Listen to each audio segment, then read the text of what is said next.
So नमस्ते, के छ खबर सबैजना? सन्चै आरामै हुनुहुन्छ होला। आज चाहिँ म लमजुङ मध्य नेपाल 1 जितामा चाहिँ आएको छु। तपाईहरु मेरो ब्याकग्राउन्डमा हेर्न सक्नुहुन्छ गाइज, यहाँको भ्यू अनि त्यहाँबाट रटेबिङ भन्छ यसलाई। अनि रक्सी कालिका मन्दिर हेर्न मन लागेको छ भने त्यहाँ मैले देखाइरहेको छु। अहिले त्यहाँ गएर पनि देखाउँछु म। यस्तो बवाल छ, पहिला पनि मैले भिडियो बनाएको थिएँ गाइज। अनि माथिपट्टि छ आई लभ जिता लेखेको, उ माथिपट्टि हल्का देखेको छ गाइज, उ आई लभ जिता लेखेको छ त्यहाँनिर चाहिँ। गाइज अहिले चाहिँ म आई लभ जिता लेखेको ठाउँमा आइसकेको छु, तपाईँहरू हेर्न सक्नुहुन्छ। अझ यहाँ चाहिँ रातिको बेलामा चाहिँ बवालै आउँछ। यतापट्टि चाहिँ छन् मेरो साथी प्रताप पौडेल। अनि रातिमा चाहिँ किन बवाल आउँछ भन्नुहुन्छ भने चाहिँ यहाँ चाहिँ यो चाहिँ आई लभ जिता लेखेको चाहिँ लाइटिङको कारणले चाहिँ बवाल देखिन्छ गाइज। हेर्न सक्नुहुन्छ रुखहरूमा पनि टक्क टक्क लाइट छ गाइज। अघि माथि हुँदाखेरि चाहिँ मैले रक्सी कालिका मन्दिर जान्छु भनेको थिएँ नि। रक्सी कालिका मन्दिर चाहिँ म आइसकेको छु, तपाईँहरू हेर्न सक्नुहुन्छ। यो चाहिँ रक्सी कालिका मन्दिर हो। अनि यतापट्टिको 3टा मन्दिर छ भनौँ न। अनि यतापट्टि चाहिँ मान्छेहरू बस्नुहुन्छ, त्यो भवन जस्तो रहेछ गाइज। आज चाहिँ म धेरै दिनपछि उठेर हिँडेको हो, किनभने चाहिँ मलाई चाहिँ सन्चो थिएन।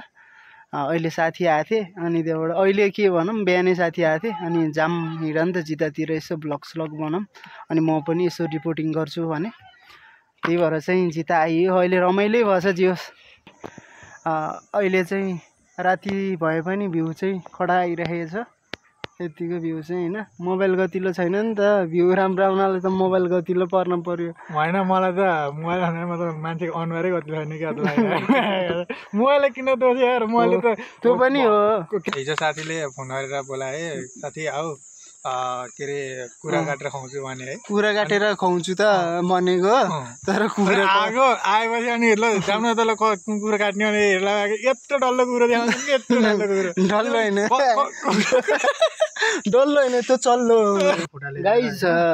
यो बच्चाहरूले होला या कसले हो है, यस्तो चाहिँ नगरिदिनु होला। हेर्दा ढुङ्गे रहेछ, यसरी ढुङ्गा हान्ने अनि फुटाल्ने चाहिँ नगरौँ है। किन भन्दा हाम्रो गाउँठाउँलाई होइन हामीले माया गरे फुटाल्ने काम नगरौँ। बच्चाले हो अरे पनि बच्चाहरूलाई चाहिँ अब हामीले सिकाउनु पर्यो।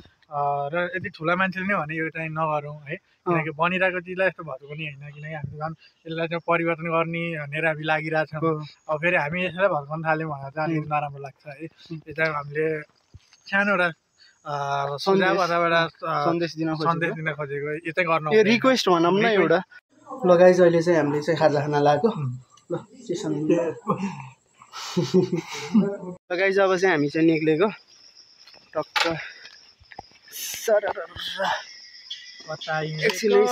बिजुली बालेर हात भएर फेरि गानै मिठो हुन्छ दामी है। गाइज अहिले चाहिँ हामी चाहिँ घर आइसकेको हौँ। अहिले चाहिँ रात परिसकेको छ। अहिले कुखुरा बनाउनु लाग्यो। अहिले कुखुरा बनाइसकेपछि टक्क हजुरहरूलाई देखाउँछु।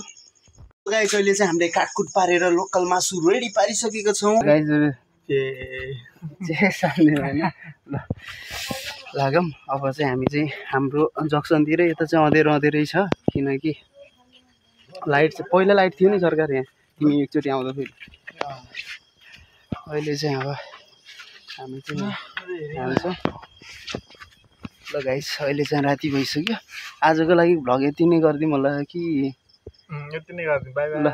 Okay guys, by by, Tata. अब चाहिँ हामी चाहिँ खाना थालेको। अब अर्को भ्लग चाहिँ योभन्दा भोपाल पारामा लिएर आउँछौँ। ओके, आजलाई चाहिँ टाटा बाई बाई।